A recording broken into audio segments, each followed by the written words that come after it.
Mali yata ako na naghintay pa ako dito sa pasahero ko mga paps. Naghintay lang naman ako dito ng kulang-kulang 15 minutes mga paps. Di ba dapat 10 minutes lang naman yung paghihintay? Pero dito sa pasahero ko mga paps, anong inaabot ako dito ng kulang-kulang 15 minutes talaga. Tapos laking gulat ko nung nakita ko na yung pasahero ko mga paps. Bali, eto nga pala mga paps yung nangyari. Bali, nasa main gate pa lang nila ako mga paps, nag-text message na agad tong aking pasahero na waiting na daw siya sa akin. Kaya naman natuwa talaga ako sa part na yun mga paps, kasi nga nakaredy na yung pasahero ko. Yun ang pagkakaalam ko at yun ang talaga ang inaasahan ko na mangyayari. Kasi nga, ibig sabihin, aware siya na nasa gate na nila ako or nasa main gate na talaga ako nila. Or nakikita niya talaga ako sa mapa kung nasaan na ako ng mga oras na to mga paps. At yung inaasahan kong pick up location mga paps, dito nga pala yun. Diyan sa building na yun mga paps. Bali dyan nakapin yung pasahero ko mga paps. Kaya naman dito sa pinagpwestuhan ko mga paps, medyo malilom to, tsaka tanaw na tanaw ko naman yan. Kasi nga kung sakaling maghihintay ako dyan sa may tapat mismo ng pick up location mga paps, sobrang init mga paps. Tapos ang tagal na lumabas ng pasahero ko. Fast forward natin mga paps, sa part na to mga paps, tamang hintay lang ako dito sa pasahero ko kasi nga nag-message na sa akin na on the way naman na siya o pababa na siya. Medyo nagtaka nga ako niyan mga paps, nag-iisip ako niyan kasi nga malayo pa lang ako, nag-message na sa akin na naghihintay na lang siya sa akin. Tapos ilang minuto na wala pa rin yung aking pasahero. Grabe naman yan. Kundi lang talaga malayo yung pinanggalingan ko, naku, napapaisip na talaga ako i-cancel na lang tong booking na to mga paps. Siguro yung distance ko sa kanya sa pick up location mga paps,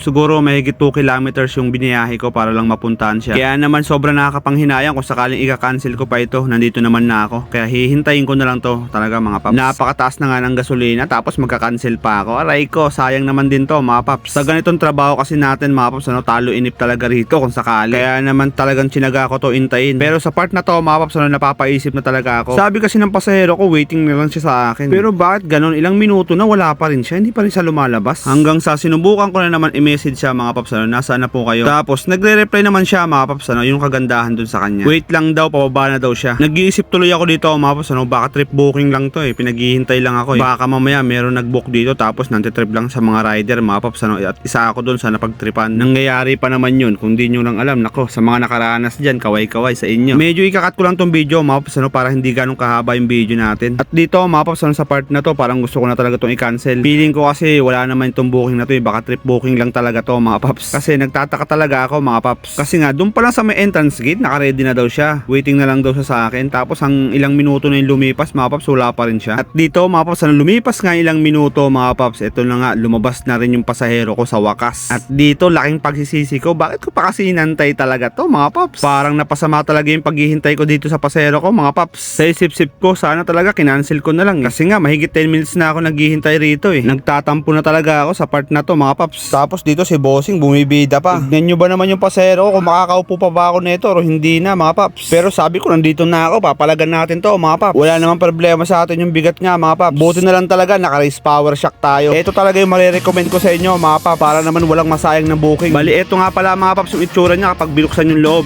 Tignan nyo naman mabuti mga paps kung gaano katibay yung pagkakagawa sa kanya. Kaya naman sa mga motorcycle taxi dyan na kagaya ko mga paps, ito maaasahan talaga tong race power shock na to mga paps. Quality check, budget meal check. Tapos yung tawag sa kanya rito yung baso-baso niya mga paps, hindi yan basta design lang mga paps, pwede nyo i-adjust yung rebound mga paps. Kaya naman sobrang napaka-solid talaga na itong race power shock na to mga paps. O diba nakapag-promote na rin.